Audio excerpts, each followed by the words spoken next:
Friends, আজকে আমরা যে জায়গা থেকে আসছিলাম সেটা হচ্ছে সোনামুখী। তো যখন আসছিলাম তখন বসন্ত যে এসে গেছে, ইভেন দুর্গাপুজোর যে শুরু হওয়ার যে আগের মুহূর্ত সেটা ফিল করতে লাগলো।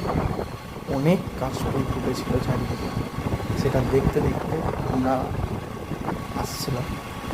জাস্ট একটা বিউটিফুল ফিলিংস লাগছে, কারণ অনেক দিন পর এত মাত্রায় কাশফুল, তাও এত রাস্তার কাছে দেখতে পাওয়াটা অনেক বড় ব্যাপার।